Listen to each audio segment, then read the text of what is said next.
Olá a todos, sejam bem-vindos para mais uma aula sobre equilíbrio químico. Vamos ver desta vez o que é o quociente de reação e vamos falar um pouquinho também da constante de equilíbrio e do significado da extensão de reação. Como já sabes, na indústria química, a maior parte das reações químicas usadas são reações incompletas. Um exemplo disso é a reação de síntese do amoníaco. As reações incompletas, se bem te lembras, são reações químicas em que nenhum dos reagentes se esgota. É exemplo disso as reações químicas que são ditas reversíveis. Portanto, neste caso, se nós repararmos aqui na representação, aparece aqui uma seta dupla. Esta seta, com duplo sentido, indica que a reação química dá-se em dois sentidos. No sentido direto, portanto, da esquerda para a direita, e no sentido inverso, dos produtos para os reagentes. Portanto, há aqui uma espécie de uma competição entre a reação do sentido direto e do sentido inverso. A reação direta sendo esta a de síntese do amoníaco, portanto, uma mol de dinitrogênio reage com 3 mols de dihidrogênio para dar origem a 2 mols de amoníaco. Por sua vez, assim que as moléculas de amoníaco se começam a formar, estas também se começam a decompor. Decompondo-se nos reagentes que nós vimos, não é? Portanto, no dinitrogênio e no dihidrogênio. Sendo que, quando nós analisamos a reação direta, os reagentes são estes e o produto é o amoníaco.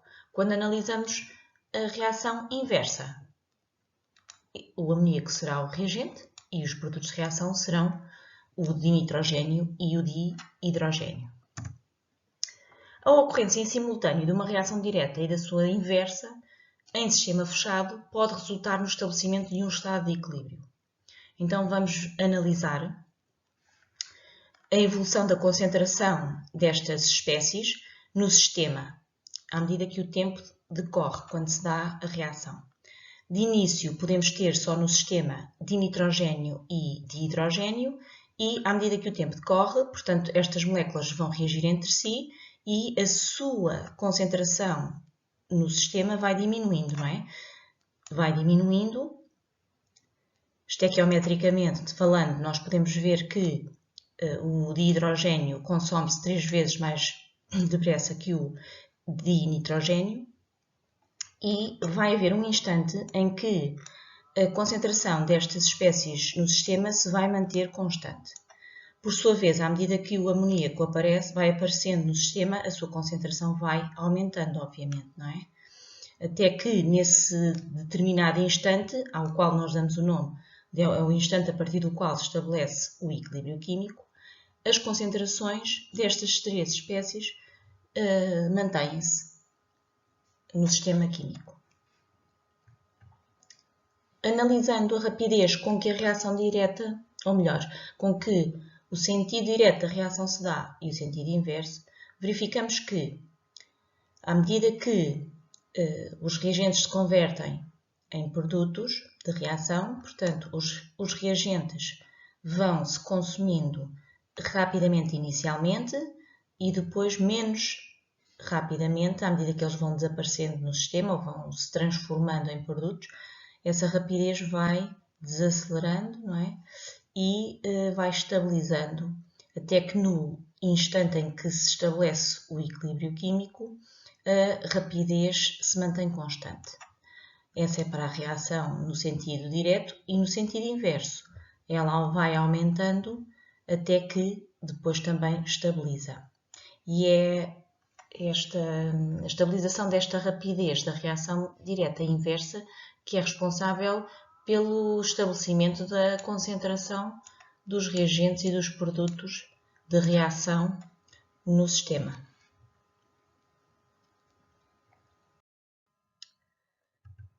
Então, vimos já que existe, quando se estuda o equilíbrio químico, existe uma constante à qual damos o nome de constante de equilíbrio, Kc,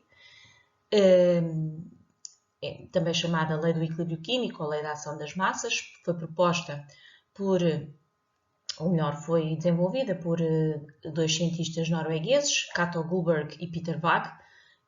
Isto é um facto experimental, portanto foi uma constante que foi descoberta após inúmeros ensaios.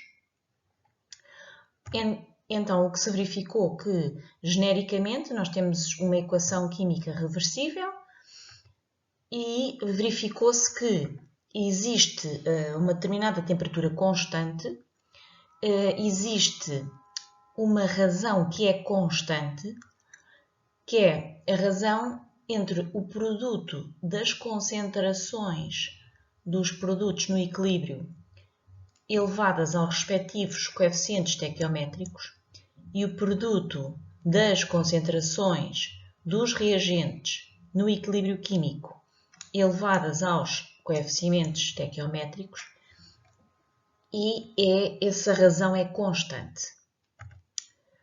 O valor Kc não tem unidades e, para uma determinada temperatura, a constante de equilíbrio de uma dada reação é sempre a mesma. Portanto, só variando a temperatura é que varia o Kc, a constante de equilíbrio.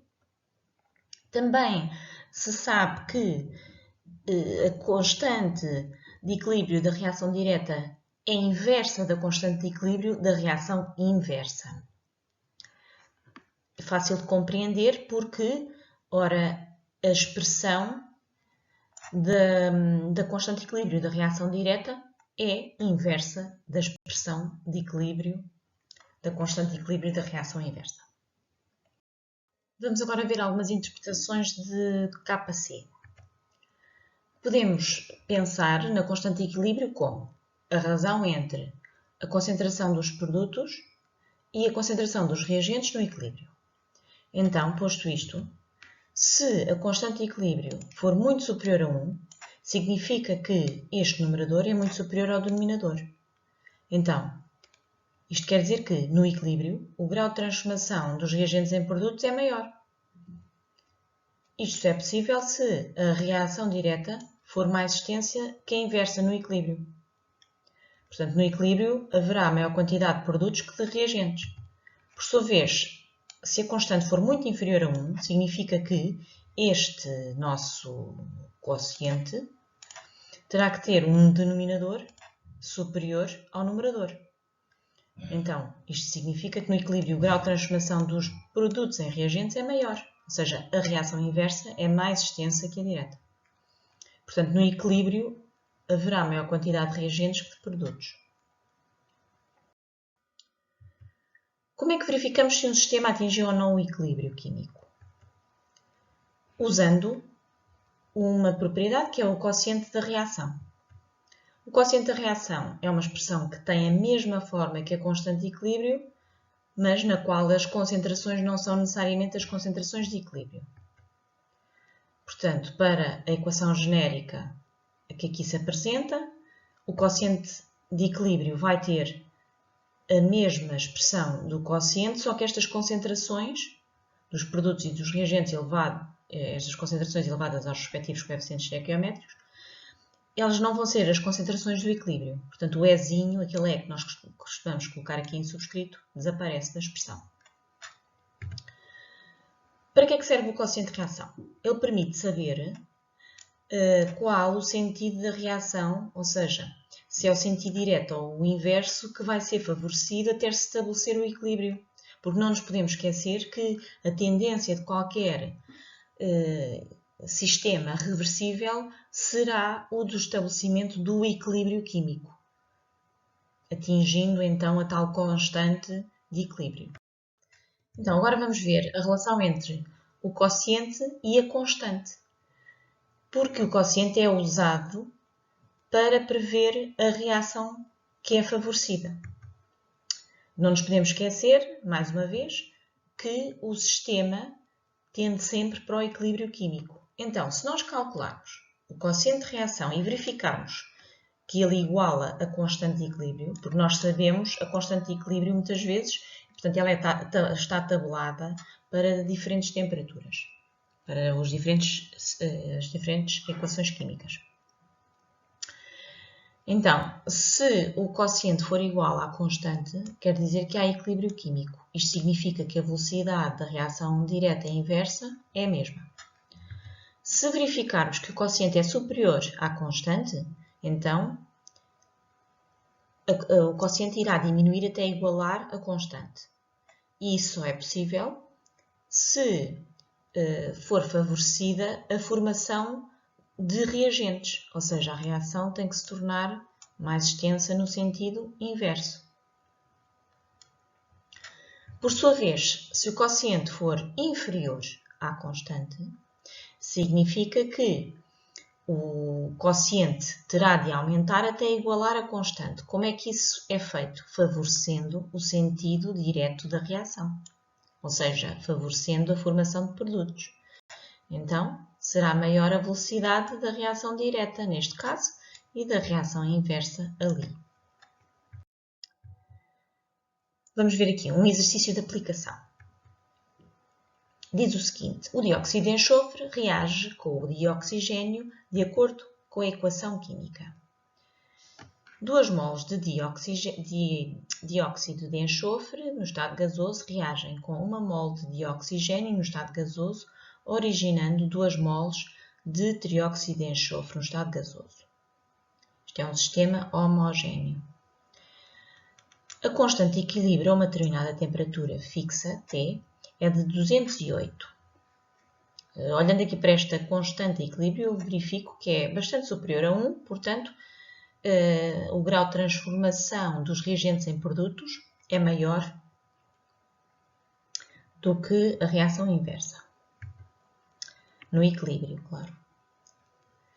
À temperatura T, foram introduzidas num recipiente com 2 litros de capacidade, 0,80 mols de dióxido de enxofre, 0,80 mols de dióxido de oxigênio e 2,6 mols de trióxido de enxofre. Então, agora, calcula o quociente de reação à temperatura T e preveja o sentido de evolução da reação. O que é que nós fazemos, então? Primeira etapa, escrevemos a expressão do cálculo do quociente de reação. Não esquecer que, neste caso, como isto é o quociente de reação, nós não vamos colocar aqui o aquele E em subscrito, a indicar que são as concentrações, elas não são as do equilíbrio, portanto não o colocamos lá. Depois, substituímos pelos valores das concentrações. Como é que se calcula uma concentração? Há de ser a concentração molar, obviamente. É o número de mols dividido pelo volume. Sabemos que 2 litros são 2 decímetros cúbicos, não é? Portanto, se quisermos, podemos fazer estes cálculos separadamente e depois então é que os colocamos aqui na expressão. Mas pronto, a expressão fica assim e depois calculamos, vai-nos dar 26. É um valor superior a 1, não é? Pronto, mas então, o que é que agora teremos que fazer? Vamos comparar o quociente obtido com a constante, ok? Temos que comparar estes dois valores e vamos ver que, vamos tirar a conclusão que o quociente é inferior à constante. Então, o nosso quociente de reação é inferior à constante de equilíbrio. Então, quais são as condições que nós vimos atrás que fazem com que, portanto, não se esqueçam que o objetivo aqui é que se estabeleça o equilíbrio químico. Como é que isso se faz? Fazendo com que o quociente iguale Kc. Então, o que vai acontecer é que o quociente terá de aumentar, e isso só é possível se nós aumentarmos o grau de transformação dos reagentes em produtos. Não é? Portanto, a reação vai evoluir no sentido de aumentar o quociente de reação, ou seja, no sentido direto da reação, de forma a que o quociente aumente, igualando a constante de equilíbrio. A resposta seria esta. Como o quociente é inferior à constante de equilíbrio, a reação irá evoluir no sentido de aumentar o quociente até que este iguale a constante, aumentando os produtos de reação. Por isso é favorecido o sentido direto da reação. Este será mais extenso até se estabelecer o equilíbrio. Determine, por último, a constante de equilíbrio da reação inversa do novo equilíbrio. Portanto, não esquecer que a constante de equilíbrio da reação inversa é o inverso da constante de equilíbrio da reação direta. Portanto, agora é só mesmo encontrar ali o valor no enunciado da constante de equilíbrio de reação direta, 208. 1 sobre 208, o inverso, portanto, de 208, vai dar estes valores, muito pequeno, 4,8 vezes 10 elevado a menos 3. Isto é sempre assim. Quando a constante é elevada, a constante da reação direta é elevada, quero dizer, a constante da reação inversa será baixa. E pronto, espero ter ajudado. Agora, se precisares de voltar a ouvir algum dos conteúdos que estão para trás, podes sempre pausar o vídeo, andar para trás, como seja. O importante é, depois de teres assimilado os conceitos, praticares, resolvendo exercícios. Bom trabalho!